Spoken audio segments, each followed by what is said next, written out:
नमस्ते विद्यार्थी मित्रांनो, मी विनोद घोरपडे गेले 18 वर्ष ऑफलाईन पद्धतीने क्लास घेत आहे आणि माझ्या या नॉलेजचा फायदा इतर महाराष्ट्रातील विद्यार्थ्यांना देखील व्हावा या हेतूने मी या वर्षीपासून ऑनलाईन टीचिंग म्हणजेच ऑनलाईन कोर्स सुरू करत आहे। आणि जर तुम्हाला माझ्याशी जोडलं जायचं असेल तर तुम्हाला माझी शिक्षण पद्धती कशी आहे हे समजलं पाहिजे, यासाठी मी मॅथ्स 1, मॅथ्स 2, इंग्लिश आणि सायन्सचे डेमो व्हिडिओज बनवलेले आहेत, ते तुम्ही पाहायचे। आणि जर आपल्याला व्यवस्थित वाटलं, तुमच्या फायद्याचं वाटलं तर आपल्या या ऑनलाईन क्लासला जॉईन व्हायचं आहे। तर आज आपण पाहणार आहोत सायन्सचा डेमो, म्हणजे एक सायन्स ज्याला आपण विज्ञान बोलतो मराठीमध्ये, याचा डेमो क्लास पाहणार आहोत। आज या ठिकाणी मी फक्त सेमी आणि इंग्लिश मीडियम म्हणजेच जे इंग्रजीमधून सायन्स आहे ते पाहणार आहे। मराठी सायन्स, मराठी विज्ञानचा नंतर आपण व्हिडिओ बनवणार आहे। तर चला सुरू करूयात आपला डेमो व्हिडिओ। तर याच्यामध्ये बाळांनो, आपण सायन्समध्ये जो डेमो क्लास पाहणार आहे त्या क्लासला तुम्हाला समजून घ्यायचं आहे की कशा प्रकारे माझं टीचिंग आहे आणि तुमचे फायदेशीर आहे का। या डेमो क्लासमध्ये तुम्ही शिकणार आहात की माझी टीचिंग पद्धती कशी आहे आणि ती तुमच्यासाठी फायदेशीर आहे का। म्हणजेच थोडक्यात तुम्ही इव्हॅल्युएशन करणार आहे की खरंच या सरांचा क्लास जर आपण जॉईन केला तर आपल्याला फायदा होईल का। परंतु बाळांनो, मला एक सांगावंसं वाटतं, निर्णय हे तुम्ही तुमच्या पालकांसोबत बसून घ्या तरच तुम्हाला याची व्हॅल्यू समजणार आहे। आणि मी नक्की शब्द देतो, जर तुम्ही निर्णय घेतला माझ्या क्लासला जॉईन होण्याचा तर तुमचा निर्णय कधीच चुकू देणार नाही, हा माझा शब्द आहे। ठीक आहे, चला सुरू करूयात आपला डेमो क्लास। या आपल्या सायन्सच्या डेमो क्लासमध्ये मला सर्वात महत्त्वाची गोष्ट तुम्हाला सांगायची आहे ती म्हणजे काय, तर या ठिकाणी मी लिहिलेलं आहे सायन्सचं बुक वर्सेस डायजेस्ट।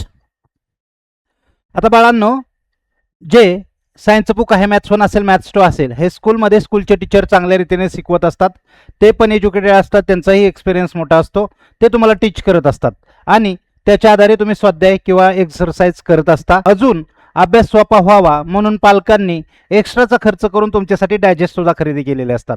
मग याच्यामध्ये बुक्स आणि डायजेस्ट याच्यामध्ये आपण जास्त कशाचा वापर करतो हे खूप महत्त्वाचे आणि ते मी आज सांगणार आहे। चला, या ठिकाणी आपण सायन्सचं बुक जे स्कूलमध्ये टीच केलं जातं आणि डायजेस्ट ते तुम्ही घरी वापरता। बरेच स्कूलचे टीचर सांगतात डायजेस्ट वापरायची गरज नाही आहे, परंतु हल्ली मुलांना डायजेस्ट शिवाय त्यांचं पान हलू शकत नाही आहे, अशी आत्ताची परिस्थिती झालेली आहे आणि हे पालकांना देखील माहीत आहे। त्याच्यामुळे निर्विवाद तुमचे स्कूलचे बुक्स आणताना डायजेस्ट आणलेच जातात, विकत घेतलेच जातात। तर बघा आता या ठिकाणी बुकचं महत्त्व आणि डायजेस्टचं महत्त्व काय आहे। बुक आपण किती वेळा यूज करतो स्कूलमध्ये टीचर टीच करत असताना। ओके, स्कूलमध्ये टीचर टीच करत असताना आपल्याला कंपल्शन असतं की तुमच्याजवळ बुक पाहिजे, मग ते उघडून बसलं जातं। काही टीचर्स सांगतात की बुक नकोय, मी शिकवतो त्याच्याकडे लक्ष द्या, बेस्ट। पण या ठिकाणी स्कूलमध्ये एक यूज करता, मॅक्झिमम जर शिक्षकांनी तुम्हाला स्वाध्याय लिहायला लावला त्याचा, म्हणजे एक्सरसाइज पूर्ण करायला लावली पाठाच्या खालची, बरोबर, तर त्यावेळेस फक्त पाठाच्या खालचे प्रश्न बघण्यासाठी तुम्ही पुस्तक यूज करता। आणि जर टीचरने सांगितलं वाचन करा स्कूलमध्ये तर तेव्हा एक यूज करता, म्हणजे स्कूलमध्ये एक यूज करतो आपण, स्वाध्यायामध्ये फक्त प्रश्न पाहण्यासाठी यूज करतो। त्यानंतर चुकून कधीतरी एखादा विद्यार्थी पुस्तकाचा यूज करत असेल, परंतु डायजेस्टचा यूज कुठं कुठं केला जातो हे समजून घ्या। सर्वप्रथम डायजेस्ट स्वाध्याय लिहिण्यासाठी तुम्ही प्रश्न उत्तरे याच्यातीलच पाहून लिहिता, बरोबर। जे क्वेश्चन आन्सर असतात ते डायजेस्टमधूनच लिहिले जातात। देन तुमचं होमवर्क सांगितलं, गृहपाठ पण असतोय बघा, स्पेशली स्वाध्याय वेगळा गृहपाठ वेगळा, हा गृहपाठ करण्यासाठी देखील तुम्ही डायजेस्टच यूज करता। देन टीचरनं रिव्हिजन ठेवली, म्हणजे उजळणी आहे, पाठांतर करून या, उद्या मी प्रश्न उत्तरे विचारेल, त्यावेळेस देखील आपण डायजेस्टच वापरतो। त्याचसोबत एक्झाम आली म्हणजे परीक्षा आली, परीक्षेसाठी अभ्यासाची तयारी करण्यासाठी देखील आपण डायजेस्टच वापरतो। आणि एक गोष्ट ज्याच्यासाठी नक्की डायजेस्ट वापरता ती सांगतो, लक्ष द्या. जर एखाद्या मुलांना कॉपी करायची आहे, म्हणजे काय रे बाळांनो, आता हे तुम्हाला माहीत आहे, बरेचसे विद्यार्थी, हुशार विद्यार्थी कॉपी करत नसतात, पण कॉपी हा कॉन्सेप्ट तुम्हाला माहीत आहे. कॉपी करण्यासाठी देखील मुलं डायजेस्टचाच यूज करतात. मग नीट पहा काय आहे खासियत. बुक आपण मॅक्झिमम 1 or 2 टाइम्स यूज करतो, जास्तीत जास्त एकच. हे पण प्रश्न बघण्यासाठी, नुसतं बघण्यासाठी, म्हणजे जास्त मॅटर नाही करत आहे. परंतु डायजेस्टचा यूज आपण किती ठिकाणी करतोय बघा. 1, 2, 3, 4, 5 5 ठिकाणी डायजेस्टचा वापर करतो. बघा आता नीट लक्ष द्यायचंय. मग एवढं सर्व करून सुद्धा तुम्हाला असे काही क्वेश्चन, अशा काही शंका आहेत का, की बघा मी त्याच्यातील एक सांगतो. स्वाध्यायाचं प्रश्न उत्तर तुम्ही पाठ जरी केले तरी पाठांतर केल्यानंतर न सुरुवात विसरते. तुम्ही म्हणणार सर एकदम पकडलंय व्यवस्थित तुम्ही. बघा विद्यार्थ्यांची ही एक खूप मोठा वीक पॉईंट आहे. पाठांतर खूप छान झालेलं असतं, एक्झाममध्ये ज्यावेळेस आपण प्रश्न उत्तर लिहितो त्यावेळेस स्टार्टच आठवत नाही, सुरुवात आठवत नाही, म्हणून आपल्याला पूर्ण उत्तर आठवत नाही. आणि आठवलं तरी मधला आदला आठवतं, त्यावेळेस ते लिंक होत नाही. Okay done. आता हे कशामुळे होतं, तर त्याला देखील कारण आहे. कारण बघा ह्या गोष्टी आपण आपल्या या सिस्टममध्ये सुधारणार आहोत. मग मी नक्की काय शिकवणार आहे तुम्हाला हे तुमच्या लक्षात येत आहे का बघा. मी थोडंसं एक्सप्लेन करतो. आपल्या स्कूलमध्ये तर स्कूलचे टीचर बुक शिकवणारच आहेत, त्या ठिकाणी आपण यूज करू, वाचन करू. डायजेस्ट तुम्हाला कोण शिकवतं का? नाही. तर मी तुम्हाला digest how to use, properly कसं वापरायचं, योग्य पद्धतीने डायजेस्ट कसं वापरायचं हे शिकवणार आहे. आणि या माझ्या मेथडला बोलतात ॲनालिटिकल मेथड्स. म्हणजे काय, तर आपण प्रॉपर डायजेस्ट यूज करायला शिकवणार आहे. कारण ज्या गोष्टीचा 5 ठिकाणी उपयोग होतो ती गोष्ट आपल्याला व्यवस्थित वापरता आली पाहिजे. म्हणजेच तिचा जर वापर आपल्याला चांगल्या पद्धतीने जमला तर मॅक्झिमम आपले मार्क्स कसे वाढतात हे मी तुम्हाला सांगणार आहे. बाळांनो, गेली जवळजवळ 10 ते 12 वर्ष झालं मी माझ्या क्लासमध्ये बुक टीच करत नाही. जास्तीत जास्त कॉन्सेप्ट सांगण्यासाठी, ओव्हरऑल धडा काय आहे हे सांगण्यासाठी बुक्स कधीतरी यूज केलं जातं किंवा धड्याचं सांगितलं जातं. अदरवाईज मी डायजेस्टच टीच करतो, डायजेस्टच कसं वापरायचं हे मुलांना शिकवतो. त्याच्यामुळे मुलांचं लर्निंग थोडंसं स्पीडमध्ये होतं. आणि यावरती हे गोष्ट करत असताना मी काय शब्द देतो त्यांना ते सांगतो तुम्हाला. जर तुम्हाला एखादा सायन्सचा प्रश्न पाठ करण्यासाठी त्रास होत असेल तर तो प्रश्न मला सांगा, मी त्याचा ॲनालिटिक्स केल्यावरती तो प्रश्न तुम्हाला लवकर आणि सहज पाठ होणार. म्हणजे मी ज्यावेळेस त्या प्रश्नाचे उत्तर आणि प्रश्नावरती बोलणार त्यावेळेस तुमचा 60 ते 70% प्रश्न पाठ झालेला असेल, हा माझा विद्यार्थ्यांना शब्द असतो. And that is a proven. आणि हे सिद्ध झालेलं आहे आणि सिद्ध केलेलं आहे. तुम्हाला देखील सिद्ध करून दाखवणार आहे. ओके चला, मग आपण डायजेस्टचा यूज करणार आहे हे तुमच्या लक्षात आलेलं आहे. तर बघा बाळांनो, आता जे मी वाक्य सांगितलं तेच या ठिकाणी आहे. माय टीचिंग स्टाईल, माझी टीचिंगची फिलॉसॉफी काय आहे.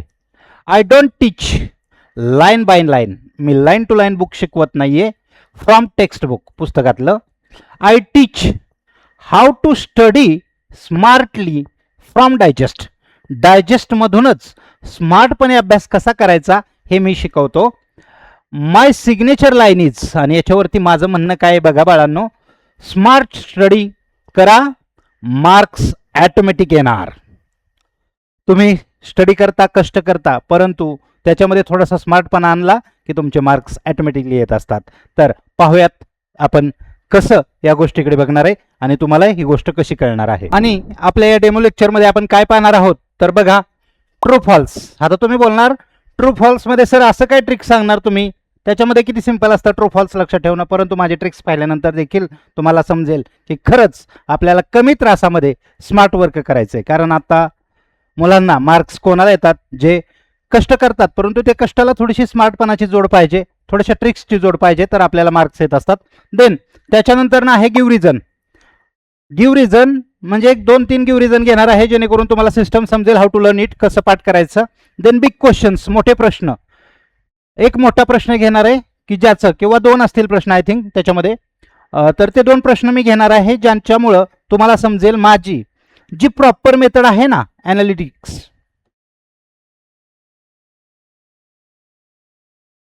ही मेथड मी या ठिकाणी तुम्हाला समजून सांगणार आहे की त्या ॲनालिटिक्सचा उपयोग कसा होतो. आणि मी बोलल्याप्रमाणे जो क्वेश्चन तुम्हाला त्रास देतो ना, तो क्वेश्चन मी एक्सप्लेन केल्यानंतरनं मोर दॅन 60 to 70% तुमचा लर्न झालेला असेल. लर्न म्हणजे मी काय बोलतोय, ध्यानात आला असेल, लक्षात आला असेल हाऊ टू, आणि तो तुम्हाला पाठ करायला सोपं जाईल. एक छोट्या भाषेमध्ये सांगतो, जर तुम्हाला एक प्रश्न पाठ करण्यासाठी 5 किंवा 6 वेळा वाचन करावं लागत असेल, तर मी ॲनालिटिक्स केल्यावरती तेच प्रश्न मॅक्झिमम 2 or 3 टाइम्स, खूप झाले 2 किंवा 3 वेळा वाचला तरी तुमचा पाठ होणार.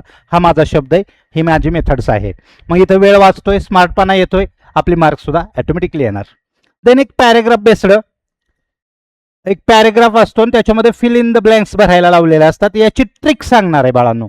आता इथं काय आहे, आपल्याला ट्रिक्सवरती जास्त कॉन्सन्ट्रेशन करायचं. या 2 गोष्टी ट्रिकसाठी आहेत आणि या 2 गोष्टीवरती आपलं ॲनालिसिस होणार आहे. तर चला सुरू करूयात. आता या ठिकाणी ट्रू फॉल्स आहे बाळांनो, बरोबर. आणि ट्रू फॉल्समध्ये एक या ठिकाणी क्वेश्चन दिसत आहेत तुम्हाला. मी क्वेश्चन सुद्धा वाचत नाहीये. चला, true false. If a statement is false, correct it and rewrite it. जर दिलेलं स्टेटमेंट फॉल्स असेल, चुकीचं असेल, तर त्याचं करेक्ट काय हे आपल्याला राईट करायचंय. ओके, आता तात्पुरतं आपण ही गोष्ट स्किप करू, याच्याकडे लक्ष नाही देत, आपण ट्रिक्सकडे लक्ष देतोय, हे थोडंसं लक्षात घ्या. ट्रू आणि फॉल्स लर्न कसे करायचे. How many questions are there? There are 7 questions. या ठिकाणी 7 प्रश्न आहेत, बरोबर का रे बाळांनो. आता तुम्ही स्टडी कसं करता. In a vacuum the speed of light does not depend upon the frequency of light. मग आन्सर बघता ट्रू. मग तुम्ही पाठ करतात, in a vacuum the speed of light does not depend on the frequency of light, true. मग असे questions तुम्ही learn करत असता. आता मी या ठिकाणी जी ट्रिक सांगित आहे ही एका पाठातील ट्रू आणि फॉल्सचे आहेत. तुम्ही हेच जसं एका पाठावरती टेस्ट असेल तसं फॉलो करा, किंवा मोठी टेस्ट असेल तशी पण फॉलो करता. ट्रिक्स समजून घ्या काय आहे. बघा ट्रिक्स, ट्रू आणि फॉल्स लर्न करायचेत, कमी त्रासामध्ये शिकायचेत, तर ही ट्रिक्स नक्की तुम्ही वापरली पाहिजे. आणि ती ट्रिक्स काय आहे बघा. हा पाठ आहे, या पाठाचा आपण समजून चालू. हा पाठाचं नाव आहे, काहीतरी तुम्ही लक्षात ठेवलं, हे समजून सांगायचंय मला. आता 7 प्रश्न आहेत, तर 7 प्रश्नांमध्ये बघा ट्रू किती ठिकाणी आहे.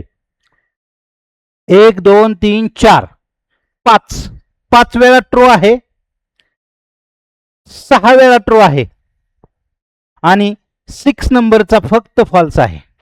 Okay, done. मग मला सांगा 6 टाइम ट्रू आहे आणि 1 टाइम फॉल्स आहे, बरोबर. मग आता तुम्हाला लक्षात काय ठेवायचं माहिती आहे का बाळांनो. फक्त याच्यामध्ये कमी संख्या कोणती, ट्रूची का फॉल्सची, तर फॉल्सची. फक्त या पाठातलं फॉल्सचं एक वाक्य देण्यात ठेवा. कोणतं फॉल्सचं वाक्य, 6 नंबरचं, the wavelength of orange light is less than that of the blue light, हे फॉल्स आहे. अदरवाईज या पाठातील कोणताही ट्रू फॉल्स आला तर तो ट्रू आहे. म्हणजे फक्त फॉल्स लक्षात ठेवा, उरलेले सगळे ट्रू आहेत, हे आपल्या मनाला आपण समजवलं. बघा बाळांनो, ही सायंटिफिक लॉजिक नाहीये, हे एक डबडा लॉजिक आहे. कमी त्रासामध्ये जास्त कसं लक्ष ठेवायचं याच्यासाठी. म्हणजे काय समजलं तुम्हाला, ट्रू आणि फॉल्स काउंट करायचे, जी कमी संख्या असेल तेवढं ध्यानात ठेवा, ॲटोमॅटिकली उरलेलं ट्रू असेल. फॉल्स लक्षात राहिलं तर उरलेलं ट्रू असेल, आणि ट्रू कमी असतील तर उरलेले फॉल्स असतील. Okay, done. ट्रिक्स तुम्हाला छान वाटत असेल तर नक्की फॉलो करा. ही फक्त ट्रू फॉल्स लक्षात, कमी त्रासामध्ये लक्षात कसे ठेवायचे याच्यासाठी सांगितलेले आहे. ठीक आहे, डन. चला, आता आपण माझी खास टीचिंग मेथड, ज्याला आपण ॲनालिटिक्स मेथड बोलतो, मी स्वतः त्या मेथड्सला नाव ठेवलेलं आहे ॲनालिटिक्स मेथड्स. त्याला मराठीमध्ये पृथक्करण बोलतात. म्हणजे कुठला पण एखादी समस्या असेल बाळांनो, तर ती समस्या सोडवायची असेल तर त्याच्यावरती व्यवस्थित अभ्यास केला जातो, छोटे पॉईंट्स सोडवले जातात, आणि तरच आपल्याला तो प्रॉब्लेम सुटतो. मग याच्यासाठी आपण माझी ती मेथड समजण्यासाठी या ठिकाणी घेऊ रिझन्स घेतलेले आहेत, म्हणजे त्याला सायंटिफिक रिझन बोलतात. आता या ठिकाणी एक सायंटिफिक रिझन आहे, तर समजून घ्या. पहिलं रिझन आहे, some of the characters of parents are seen in their offspring. हे गिव्ह रिझन आहे. आता खासियत काय आहे माझ्या या सिस्टम मधली लक्षात ठेवायचा. आतापर्यंत तुम्ही प्रश्न एकदाच वाचत होता आणि उत्तर वाचत होता. तर आजपासून काय करायचे, प्रश्न 2 वेळा वाचायचे. किती वेळा? 2 वेळा प्रश्न वाचायचा. ठीक आहे. बघा, सम ऑफ द कॅरेक्टर्स आणि वाचत असताना प्रश्न समजून घ्यायचा. काय लक्षात येते? प्रश्न 2 वेळा वाचणे आणि तो समजून घेणे, हे आता सिस्टम फॉलो करायची. सम ऑफ द कॅरेक्टर्स, काही कॅरेक्टर्स ऑफ पॅरेंट्स म्हणजे पालकांमधील काही कॅरेक्टर्स, पॅरेंट्स मधील काही कॅरेक्टर्स हे आर सीन दिसतात. कुठे? In their offspring. ऑफस्प्रिंग म्हणजे काय? अपत्य, बाळ यांच्यामध्ये दिसत असतात. हे लक्षात ठेवायचं. आता प्रश्न समजला तुम्हाला? काय कळतंय? तर जे पॅरेंटचे काही कॅरेक्टरिस्टिक असतात हे ऑफस्प्रिंग मध्ये दिसत असतात, येतात, असा प्रश्न आहे. मग आता याचं सायंटिफिक रिझन काय आहे? बघा बाळांनो, मी सांगतोय त्या ट्रिक्सने जायचंय आणि माझ्या पुढील टीचिंगमध्ये वर्षभर तुम्हाला ही सिस्टम समजणार आहे. प्रत्येक प्रश्नाचं, अवघड प्रश्नाचं मी अनालिसिस करून देणार आहे. प्रश्न समजला, 2 वेळा वाचला, तो समजून घेतला, म्हणजे याच्यामध्ये उत्तर आपल्याला अपेक्षित काय मागितलं याचा थोडासा अंदाज बांधायचा. क्लिअर? आता काय उत्तर असू शकतं? अंदाज बघा बाळांनो, उत्तराबाबत पॉइंट्स काय आहेत? 1, अंदाज बांधा, उत्तर काय असू शकतं. आता हे अंदाज कधी बांधता येईल तुम्हाला? स्कूलमध्ये टीचरने टीच करत असताना आपलं लक्ष असेल तेव्हाच अंदाज बांधता येईल. आणि अजून एक याच्यामध्ये ॲडिशन करतो, आपली हे अनालिटिक्स मेथड केव्हा बेस्ट ठरते? जर स्कूलमध्ये तो पाठ शिकवलेला असेल आणि तुम्हाला त्याचे कॉन्सेप्ट समजले असतील तर हा अजून बूस्टअप देतो, अजून आपलं पाठांतर जास्त चांगल्या पद्धतीने होतं. त्याच्यामुळे तर ही मेथड्स कधी यूज करायची? स्कूलमध्ये पाठ शिकवल्याच्या नंतर, अजून बेस्ट काम करणार. चला आता आपण आपल्या पॉइंट्सकडे जाऊयात. प्रश्न 2 वेळा वाचला, समजून घेतला, अंदाज बांधतोय आपण उत्तराचा की जे वडिलांकडे किंवा पालकांकडे असलेले गुण आपल्या अपत्यामध्ये दिसतात, याच्यामध्ये काय मागितलं असेल तर अनुवंशिकतेचा काहीतरी संबंध असेल, हे नक्की. ओके, मग हेरिडिटी, याला सर्वात महत्वाची गोष्ट शब्द आहे याच्यामध्ये, हेरिडिटीचं काहीतरी असेल. चला मग आता आपल्याला उत्तराकडे जाऊयात आपण. कसं उत्तर आहे ते?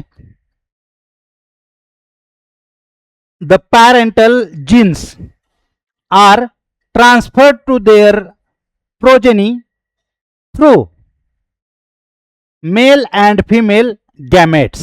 लक्ष द्यायचंय. आता बघा, हे कॉन्सेप्ट तुम्हाला माहिती आहे. जे पॅरेंटल जीन्स असतात म्हणजे पॅरेंटल, आपल्या भाषेत बोलूयात नर मादी किंवा आपल्या पुरुष स्त्री, वडील आई, असं याला पॅरेंटल बोलतात.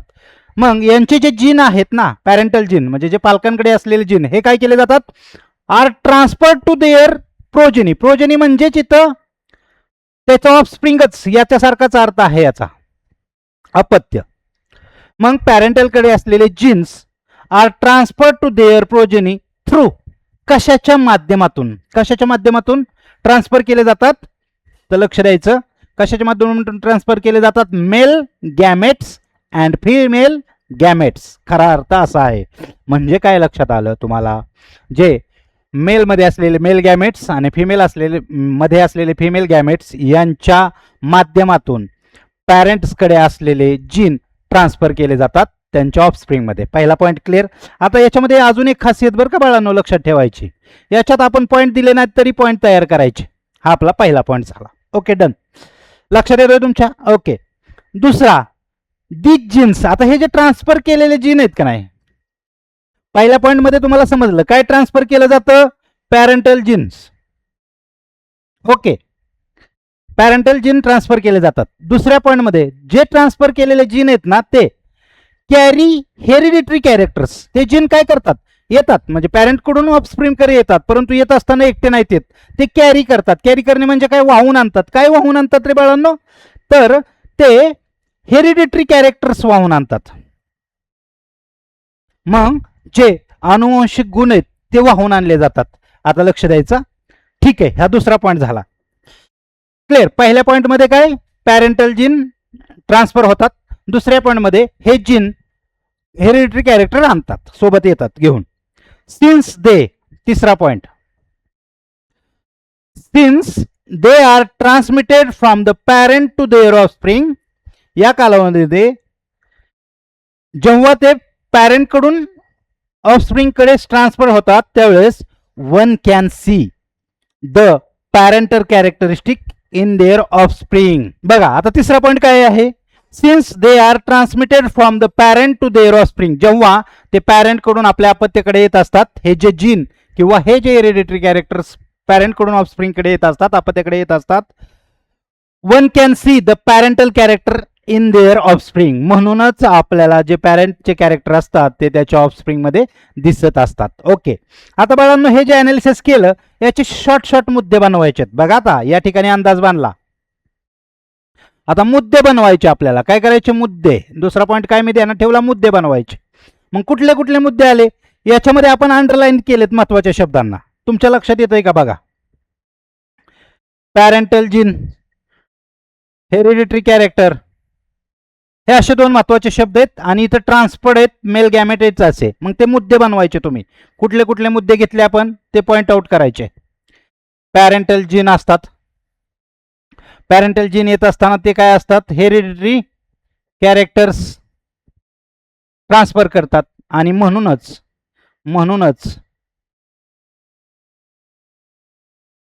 आपल्याला जे पॅरेंटचे कॅरेक्टर असतात ते मुलांमध्ये दिसतात. आता हा प्रश्न समजण्यासाठी एक मी छोटंसं उदाहरण सांगतो, तुम्हाला अजून क्लिअर होईल.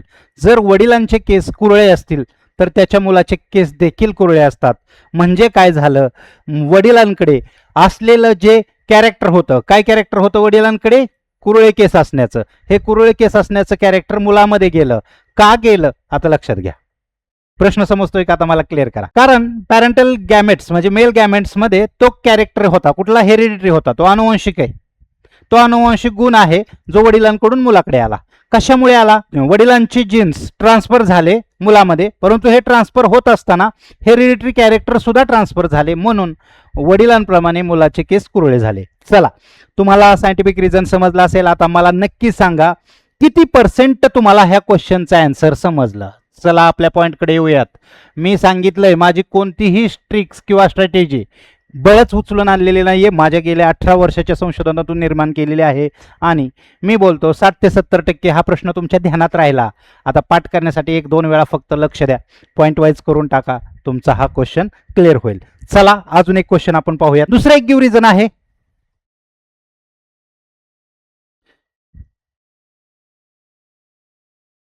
पेरिपेटस हे एक नाव आहे लिव्हिंग थिंगचं. Is said to be a connecting links. याला कनेक्टिंग लिंक्स म्हटलं जातं, जोडणारा दुवा म्हणजे मधला आहे हा.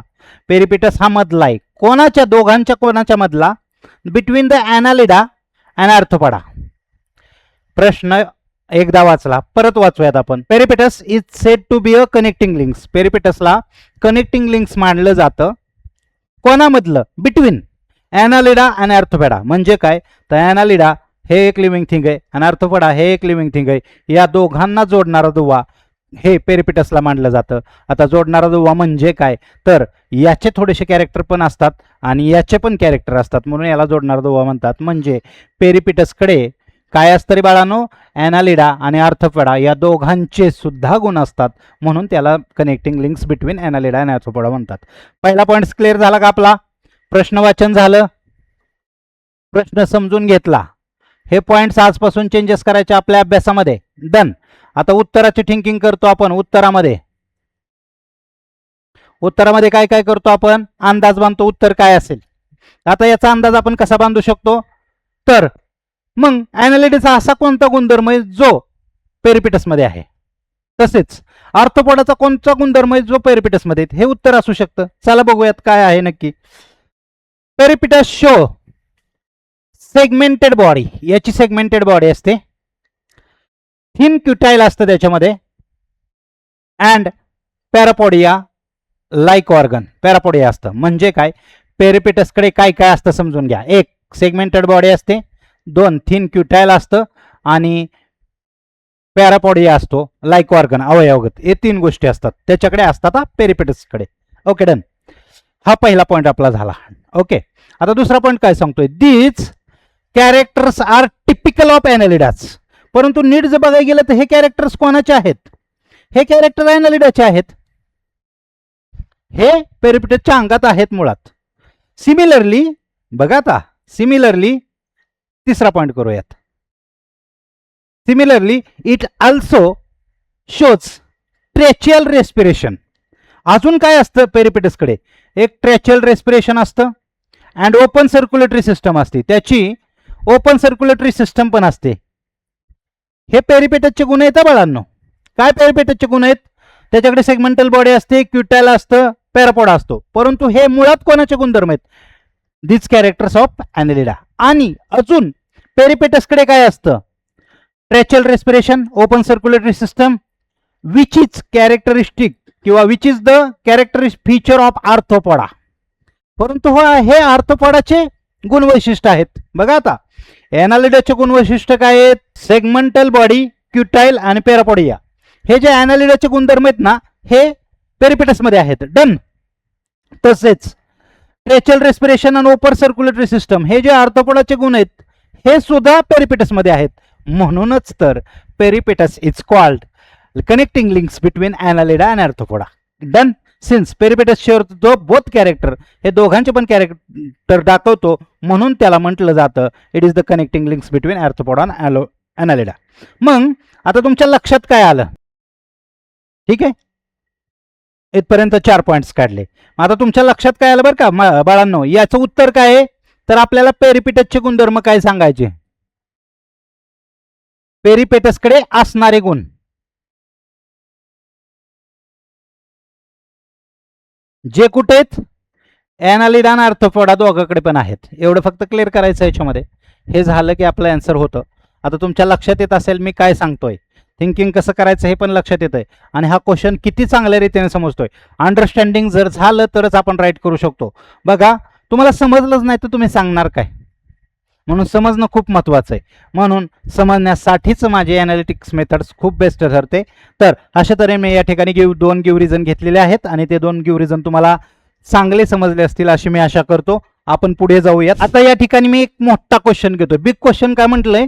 तर मुलांना सर्वात जास्त पाठांतर करण्याला त्रासदायक ठरतात ते मोठे प्रश्न सायन्सचे. त्याचं रिझन सांगतो की एकतर ते इंग्लिशमधून असतात, वरून त्याचे स्पेलिंग हार्ड असतात, आणि त्याच्यापेक्षा जर अंडरस्टँडिंगच नाही झालं तर लिहिणार काय? म्हणून मोठे प्रश्न त्रासदायक ठरतात. परंतु माझ्या या ॲनालिटिक्स मेथडमुळे आपण त्याच्यातली पूर्ण हवा काढून घेतो, आणि तो कितीही मोठा असला तरी आपल्या सिस्टमनुसार त्याला आपण लूज करतो आणि समजून घेण्याचा प्रयत्न करतो. या ठिकाणी मी एक क्वेश्चन घेतलेला आहे. तो क्वेश्चन काय आहे समजून घ्या. Define vestigial organ. आपण आता वाचत वाचत अर्थ पण समजून घेण्याचा प्रयत्न करूयात. वेस्टिजियल ऑर्गन म्हणजे काय याची व्याख्या लिहायची. हा एक पॉईंट झाला.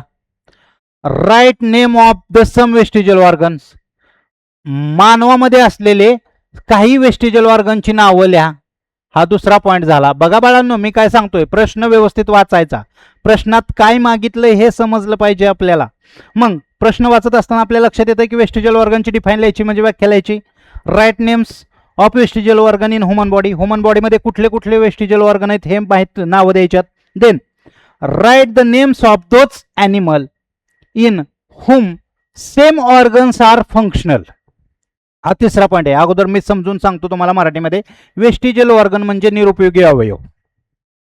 निरुपयोगी अवयव कोणते ही व्याख्या सांगायची, कशाला म्हणतात. दुसरं, मानवामध्ये अवयव आहे परंतु त्याचा आपल्याला यूज होत नाही म्हणजे निरुपयोगी, ह्यांची नावं सांगायची. परंतु मानवामध्ये तो निरुपयोगी आणि तो इतर प्राण्यांना उपयोग होतो, अदर्स ॲनिमल्स बोललाय. दुसऱ्या प्राण्यांमध्ये पण तो अवयव आहे आणि त्याला त्याचा उपयोग असतो. म्हणजे समजून घ्या, एक अवयव माझ्या शरीरामध्ये आहे, त्याचा उपयोग मला नाहीये, आणि तोच अवयव दुसऱ्या प्राण्यामध्ये आहे परंतु त्याला त्याचा उपयोग होतो. म्हणजे मानवासाठी तो काय झाला, वेस्टिजियल ऑर्गन झाला. परंतु दुसऱ्या प्राण्यासाठी तो कसला झाला, फंक्शनल ऑर्गन झाला, म्हणजे कार्यरत ऑर्गन झाला. हा तिसरे पॉईंट सांगायचा आहे. चला, प्रश्न समजला, आपण त्याचं अंडरस्टँडिंग पण केलं. बघूयात उत्तर कसं आहे. पहिल्यांदा व्याख्या असणार आहे बाळांनो. डिफाईन म्हणजे व्याख्या काय आहे बघा. Vestigial organs are degenerated. Degenerate म्हणजे काय, जे जनरेटच झाले नाहीत, डेव्हलपच झाले नाहीत असे, और अंडर डेव्हलप्ड किंवा अविकसित. लक्षात येतं तुमच्या. बघितलं असेल एखादं तुम्ही कोंबड्यांचं पिल्लू किंवा एखादं झाड असतं, 5-6 झाडं लावली बागेमध्ये तर 4-5 झाडं चांगली वाढतात आणि एक झाड वाढतच नाहीत. That is called under develop. ते वाढत नाहीये किंवा थोडंसं काहीतरी त्याच्यावरती प्रॉब्लेम होतो, त्याला डिजनरेटेड बोलतात. मग असा organ degenerated or under develop organ of organism, त्या सजीवाचा, which is do not perform any function, की जो कोणतंच कार्य करत नाही. वेस्टिजल ऑर्गन कोणाला म्हणायचं? वेस्टिजल ऑर्गन्स आर डिजनरेटेड, ते डिजनरेटेड असतील किंवा अंडर डेव्हलप्ड असतील, डिजनरेटेड किंवा under developed which is do not perform any function, ते कोणतंच कार्य करत नाहीत, नुसतेच असतात, त्यांना वेस्टिजल ऑर्गन म्हणतात. व्याख्या कळली? आता तुम्हाला ही व्याख्या कधी क्लिअर होईल तर त्याच्या उदाहरणावरून लक्षात येईल तुम्हाला की नावे त्यांची काय सांगितलेत त्याच्यावरून. बघा मानवामध्ये असलेली वेस्टिजल ऑर्गन्स कोणते? According to the principle of natural selection such organs are on the verge or disappearance. आता हे थोडंसं क्रिटिकल आहे. नॅचरल सिलेक्शन हा एक कॉन्सेप्ट आहे, समजून घ्या. नॅचरल सिलेक्शन बुकमध्ये आहे, तर आता आपण तात्पुरतं समजून घेऊयात. नॅचरल सिलेक्शन या प्रिन्सिपलमुळे, या तत्वामुळे असे organs on the verge of disappearance हे नष्ट होण्याच्या मार्गावरती असतात. But it takes many millions of year for its complete vanishing. परंतु त्यांना पूर्ण नष्ट होण्यासाठी खूप वर्ष, मिलियन्स ऑफ इयर्स लागत असतात. समजतंय का काय तुम्हाला मी सांगतोय? एखादा अवयव हा हळूहळू हळूहळू नष्ट होणार आहे, म्हणजे त्याचा काही उपयोग नाही पण नष्ट होणार आहे, परंतु हा लगेच नाही नष्ट होत, याला खूप नष्ट होण्यासाठी कालावधी जातो. हे कशामुळे घडतं? Natural selection. नॅचरल सिलेक्शन म्हणजे काय? एखाद्या अवयवाचा यूजच नाही झाला तर तो ऑटोमॅटिकली कमकुवत होत डिजनरेट होतो आणि व्हॅनिश होतो, म्हणजे संपुष्टात येतो, परंतु याला खूप लाखो वर्ष लागतात. ठीक आहे, हे एक पॉइंट केला. या ठिकाणी व्याख्या किंवा नावं नव्हती. चला आपण पुढे जाऊयात. आता या ठिकाणी बघा, the vestigial organ in animal may be use but to other kind of animal. काही असे अवयव असतात जे एका ॲनिमलला उपयोगी नसेल, तोच अवयव तो एखाद्या ॲनिमलला उपयोगी नसेल पण दुसऱ्या ॲनिमलला त्याचा उपयोग होत असेल. They still perform regular function. बघा आता लक्षात काय येतंय, मी बोलत होतो तोच पॉइंट आपण कसा चाललोय त्याच्यामध्ये. Vestigial organ one animal may be use, एका तो कदाचित वापर होत असेल किंवा नसेल, तो other kind of animal they still perform regular, आणि दुसऱ्यामध्ये तो चांगल्या प्रकारे कार्य करतो. लक्षात येत आहे का तुम्हाला वेस्टिजल ऑर्गन कोणाला बोलतात? एखाद्या ॲनिमलमध्ये त्याचा यूज होत नाही असं थोडक्यात ध्यानात ठेवा, आणि दुसऱ्यामध्ये त्याचा चांगला परफॉर्म होतो, याला वेस्टिजल ऑर्गन म्हणतात. हे आपण क्लिअर केलं. आता पुढे जाऊयात. अपेंडिक्स इज द, हा एक नाव आला आता बघा बाळांनो.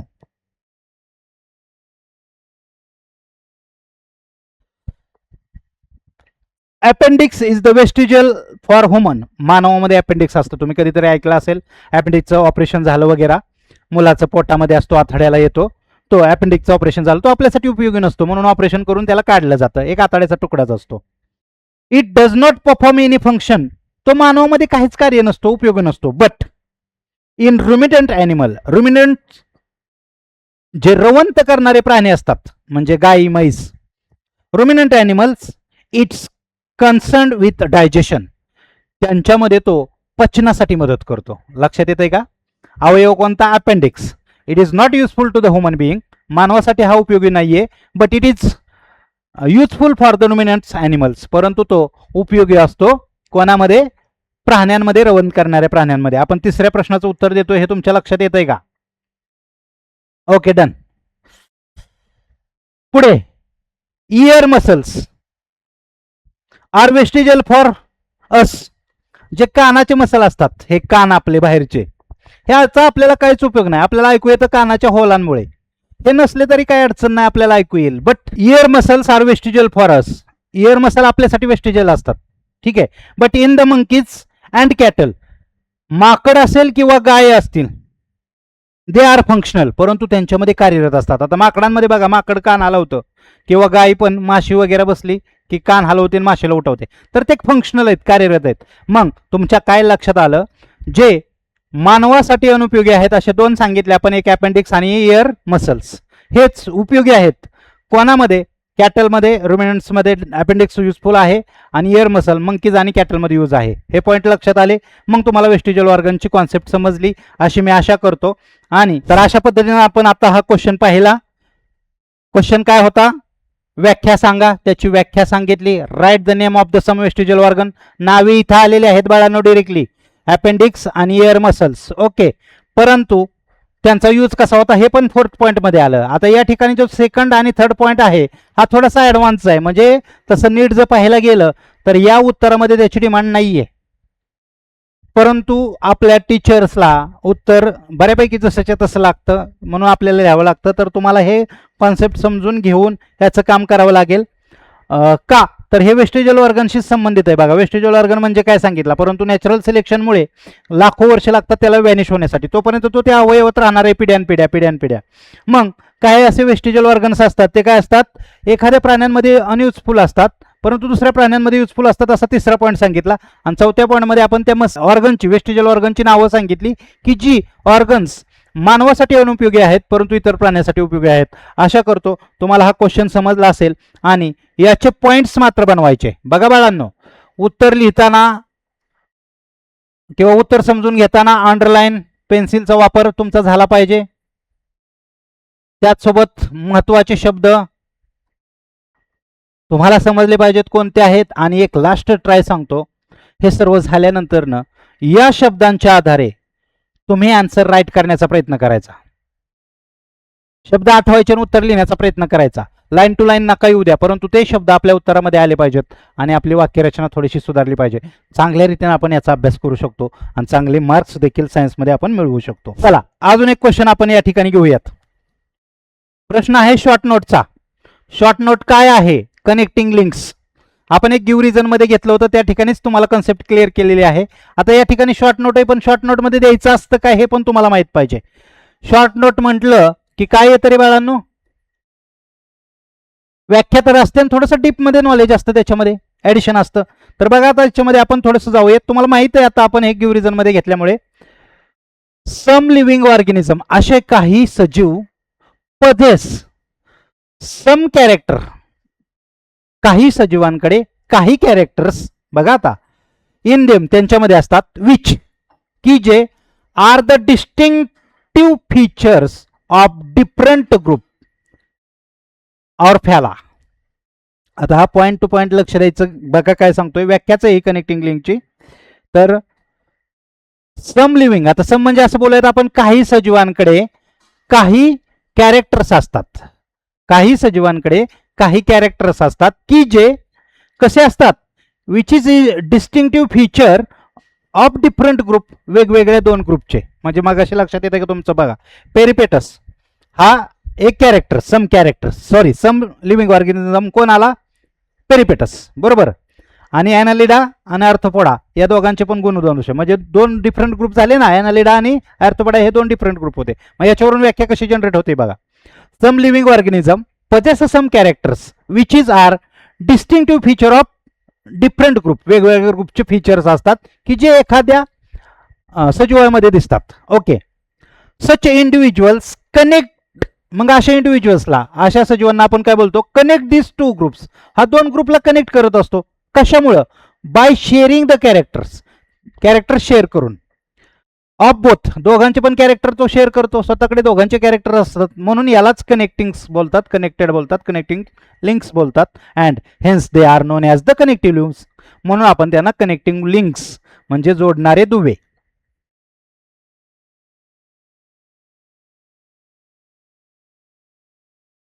कोणाला बोलतो आपण?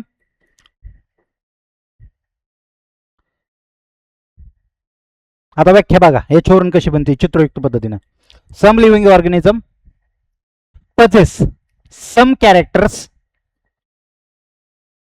which is distinctive feature of two different groups, hence this connects two groups, या दोन ग्रुपचे बोथ कॅरेक्टरला कनेक्ट करतो, म्हणून वी कॅन से किंवा आपण म्हणतो it is the connecting links between both two groups, या दोघांचा कनेक्टिंग लिंक्स असतो. तुम्हाला व्याख्या समजली? व्याख्या ही लाईन टू लाईन लिहायची असते, याच्यामध्ये चेंजेस नाही करायचं, हे डोक्यात ठेवा. मग आता उदाहरणे पाहूयात. 3 उदाहरणे आहेत याची. पहिलं उदाहरण आहे पेरिपेटस, जे आपण गिव रिझन मध्ये सांगितलं. दुसरं उदाहरण आहे डक बिल्ट्स पेरिपेटस, आणि तिसरं आहे लंग्स फिश. आता बघा बाळांनो, विचार कसा करायचा आहे. पेरिपेटसचं उत्तर तुमचं तिथं गिव रिझनला झालंय, या ठिकाणी पण तेच उत्तर लागणार आहे. असे सायन्समध्ये बरेचसे प्रश्न असतात. एक मोठा प्रश्न पाठ केला की त्याच्या अंडर एक 4-5 छोटे प्रश्न पाठ होत असतात. आता लक्षात येत आहे का तुमच्या? बघा, हा जो क्वेश्चन आपण केला तर किती काम होतंय तुमच्या लक्षात येत आहे का? बघा, एक, कनेक्टिंग लिंकची व्याख्या सांगू शकतो आपण, डन. दुसरं, शास्त्रीय कारण जे पेरिपेटसशी रिलेटेड होतं गिवरिझम ते सांगू शकतो. तिसरं, आपल्याला नुसती नावच विचारली, कनेक्टिंग लिंक्स दर्शवणारी नावं सांगा, 1 2 3, हे एक उत्तर सांगू शकतो. त्याच सोबत अख्खा शॉर्ट नोट आलं तरी सांगू शकतो. मग एका मोठ्या प्रश्नावरती 4-5 प्रश्न डिपेंड असतात. फक्त स्टडी लेवल तुमची चांगली पाहिजे, अंडरस्टँडिंग लेवल तुमची चांगली पाहिजे आणि ती चांगली करण्याची माझी जबाबदारी.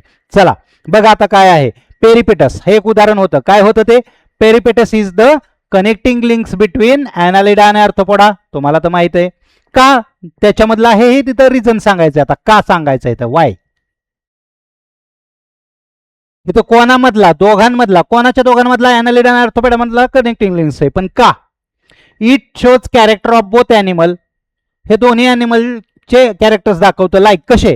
ॲनालिडा worms it shows the segmented body. त्याची सेगमेंटेड बॉडी असते कोणासारखी? ॲनालिडा सारखी सेगमेंटेड बॉडी असते. थिन क्युटाईल असतं, पॅरापोडिया असतो. त्याच सोबत लाईक अँड आर्थ्रोपोडा, आर्थ्रोपोडा सारखं काय असतं त्याच्याकडे? It shows open circulatory system and tracheal system. आता मला सांगा, जेवढे गिवरिझन मध्ये पॉईंट्स होते तेवढे पॉईंट इथं आहेत का? आहेत की नाही पॉईंट सर्व? मग पेरिपेटस हे एक एक्झाम्पल झालं, ते सांगितलं. आता याच्यामध्ये आपण लक्षात काय ठेवायला? बघा पॉईंट्स काय लक्षात ठेवला इथं? नाव काय त्याचं, 2 ग्रुप कोणते, आणि तिसरी त्या ग्रुपचं लक्षणे दोन्ही ग्रुपची. एवढं केलं की आपलं काम होतं. लक्षात येतंय तुमच्या? चला आता याच्यानुसार आपण थिंकिंग करूया त्या प्रश्नाचं. पुढचा डग बिल पॅलेपेटस हे नाव आहे बरोबर. हे काय झालं आपलं नाव. डन. आता कोणत्या 2 ग्रुपला दर्शवतोय ते बघूयात आपण. This is the connecting links between reptile and mammals. हा रेप्टाईल आणि मॅमल्स मधला कनेक्टिंग लिंक्स आहेत. रेप्टाईल म्हणजे सरपटणारे प्राणी आणि मॅमल्स म्हणजे सस्तन प्राणी. आता याच्यामध्ये बघा तो काय दोघांचे पण गुणधर्म कसे दाखवतो. लाईक रेप्टाइल्स, रेप्टाईल प्रमाणे म्हणजे जे सरपटणारे प्राणी असतात, स्नेक्स वगैरे, लेग्स अंडी, तो अंडी घालतो. सरपटणारे प्राणी अंडी घालतात ना, तसा हा डग बिल पॅलेपेटस अंडी घालतो. डन.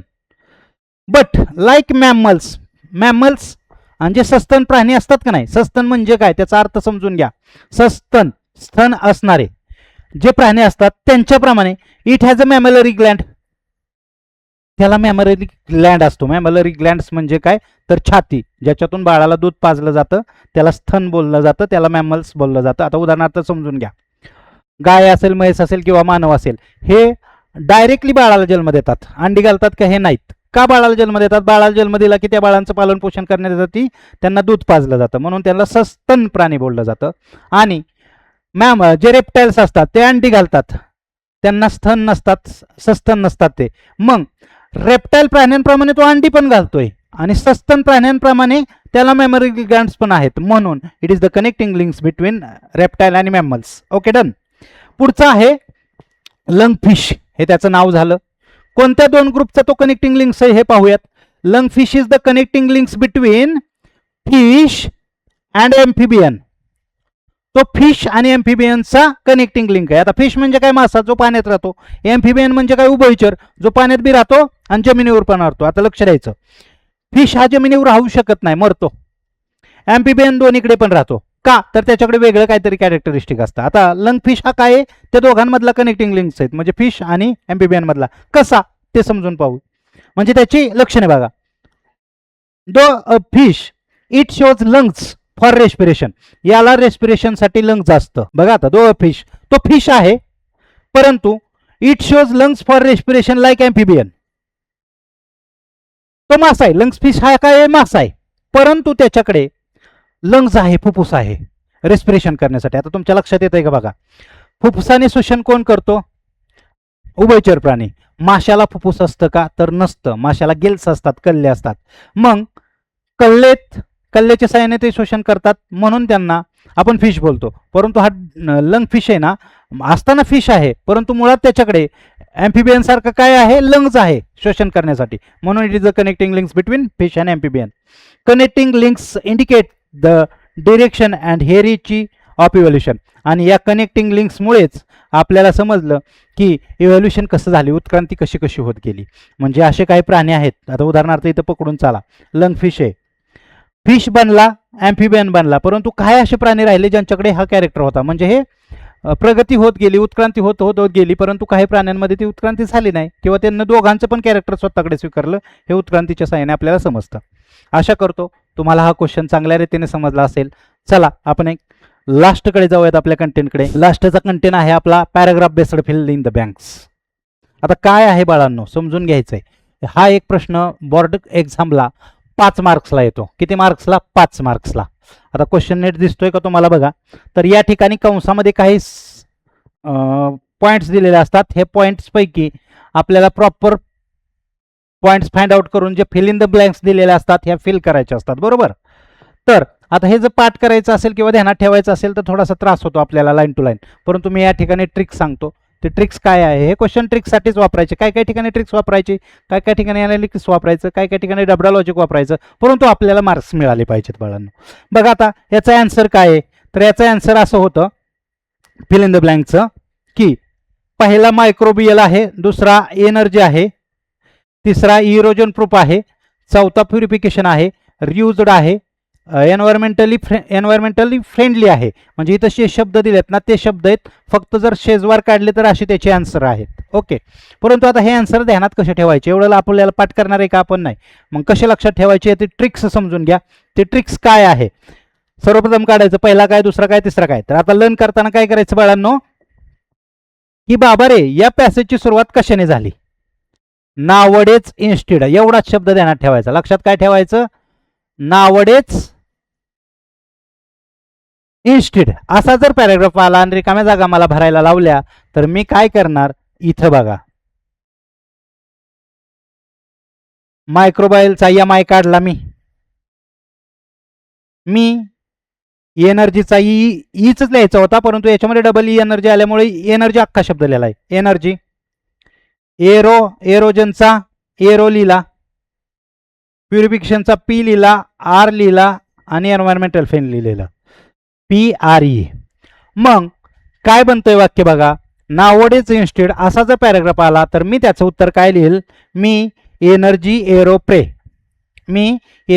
एरोप्रे. एवढा शब्द ध्यानात ठेवायला, पाठ करायला सोपं आहे का नाही? नावडेच इन्स्टिड असा जो पॅराग्राफ आला तर त्याचं उत्तर आहे किंवा त्याच्या रिकाम्या जागा आहेत मी एनर्जी एरोप्रे. मग तुम्हाला ते ऑटोमॅटिकली जमणार आहे. पहिली रिकामी जागा काय? ज्याच्यामध्ये एम आय आहे, मायक्रोबाईल, बरोबर. दुसरी रिकामी जागा एनर्जी लिहून टाकायची. तिसरी रिकामी जागा काय लिहायची? एरोने सुरुवात होणारा शब्द एरो प्रूफ. तिसरी लिहिली. चौथी कशी लिहायची? पी ने येणारा प्युरिफिकेशन आहे, आर ने येणारा रियुज्ड आहे, पुन्हा ई ने येणारा एन्व्हायरमेंटल फ्रेंडली आहे. बघा इथं लक्षात येते तुमच्या ई 3 वेळा आला होता म्हणून थोडेसे मी ॲडिशन केलेत, नुसता ई ठेवला नाही प्रत्येक वेळेस. ठीक आहे. तर आशा करतो अशा बऱ्याचशा ट्रिक्स तुम्हाला उपयोगी पडतील आणि तुमची मार्क्स वाढतील. चला आता बाळांनो जे आपला क्लास ऑनलाईन आहे त्याच्याबद्दल थोडंसं आपण डीपमध्ये पाहूयात. काय आहे हे तर समजून घ्या. आपली एक ॲबिलिटी टेस्ट आहे 26 एप्रिलला. या ॲबिलिटी टेस्टला मी मराठीमध्ये बोलतो लायकी टेस्ट. आता तुम्ही म्हणणार सर असं का? तर ॲबिलिटीचा खरा अर्थ आहे पात्रता. काय असतो रे बाळांनो? पात्रता. म्हणजे तुमची पात्रता आहे का किंवा तुमच्याकडे तेवढी पात्रता आहे का 10वी मध्ये बसण्याची? मग मी थोडंसं मुलांना पटकन समजण्यासाठी किंवा चेष्टावरी बोलतो लायकी टेस्ट. तुझी लायकी चेक करायची की तुला 10वीत बसायची लायकी आहे का, म्हणजे तुझ्याकडे तेवढं नॉलेज आहे का, ही एक टेस्ट होईल आपली. आणि त्या लायकीनुसार तुम्हाला टीच केलं जातं आणि तुम्हाला मार्गदर्शन केलं जातं माझ्याकडून. मग थोडीशी आपली लायकी वाढते, म्हणजे आपली ॲबिलिटी वाढते. Okay done. देन आपली बॅच कधी स्टार्ट होते? 2 मे पासून आपली बॅच स्टार्ट होते. त्याच्यामुळे 26 एप्रिलला फ्री ऑफ कॉस्ट आहे सर्वांसाठी. ही टेस्ट जॉईन करा. त्याच्यानंतर मी ऑनलाईन येऊन थोडेसे पालकांसाठी तुमच्यासाठी काही गायडन्सपर व्हिडिओज देईल आणि नंतर 2 मे पासून आपली बॅच स्टार्ट होणार आहे. Okay done. यासाठी काय करायचं आहे तुम्हाला? माझ्या या मोबाईल नंबरवरती कॉन्टॅक्ट करा किंवा व्हॉट्सअप करा, मी तुम्हाला डिटेल्स देईल. तसेच आपला यूट्यूब चॅनल आहे एज्युट्रिक्स बाय विनोद सर. हा चॅनल सबस्क्राईब करून ठेवा जेणेकरून तुम्हाला अपडेटेड व्हिडिओज त्या ठिकाणी मिळत राहतील. तसेच आपली वेबसाईट आहे www.edutricks.in आणि आपलं प्ले स्टोअरवरती ॲप देखील आहे. या ॲपमध्येच आपले सर्व वर्षभर लेक्चर होणार आहेत. त्याच्यामुळे जेव्हा तुम्ही माझ्या ग्रुपला जॉईन होईल त्याच्या वेळेस मी तुम्हाला ॲपबद्दल डिटेल्स माहिती सांगेल. धन्यवाद बाळांनो, तुम्ही एवढा वेळ देऊन हा व्हिडिओ पाहण्याचं कष्ट घेतलं. 100% ज्या ठिकाणी उपयोग होतो त्याच गोष्टीला आपण वेळ दिला पाहिजे. हे विद्यार्थी दशेमध्ये आपण लक्ष ठेवलं पाहिजे. स्वार्थाशिवाय कुठंच जायचं नाही. हे एक अजून गोष्ट उराशी बाळगा. या ठिकाणी तुमचा स्वार्थ आहे, तुम्हाला मार्क्स मिळणार आहेत, तर नक्की थांबायचं. जर तुमचा स्वार्थ साध्य होत नसेल तर अजिबात थांबायचं नाही. आशा करतो हा डेमो तुम्हाला आवडला असेल आणि जर का माझी शिकवण्याची पद्धत तुम्हाला आवडली असेल आणि तुम्हाला वाटत असेल आपल्यामध्ये याच्यामुळे काही बदल होतील, माझी ही टीचिंग स्टाईल आवडली असेल तर आपल्या लाईक्स तर केलं पाहिजे. आपले काय मतं असतील ते कमेंट्समध्ये द्या. तसेच जो एज्युट्रिकचा रेकॉर्डेड कोर्स आहे त्याला 100% जॉईन व्हा. तर तुमचे अधिक सोप्या पद्धतीने मी तुम्हाला टीच करील आणि चांगले मार्क्स तुम्हाला या ठिकाणी मिळतील. आपण सध्या क्लास 10चा मॅथ्स संबंधित किंवा सर्व सब्जेक्ट आहेत, याच्यामध्ये मॅथ्स आहे, सायन्स आहे, इंग्लिश आहे, असा कोर्सेस आपण घेतोय क्लास 10साठी आणि याला तुम्ही जॉईन व्हायचं रेकॉर्डेड कोर्सेसमध्ये. स्कूल चालू झाल्यानंतर खालच्या वर्गांसाठी देखील कोर्सेस अवेलेबल होणार आहेत. त्यावेळेस मी तेथे तुम्हाला इन्फॉर्मेशन देईल. धन्यवाद.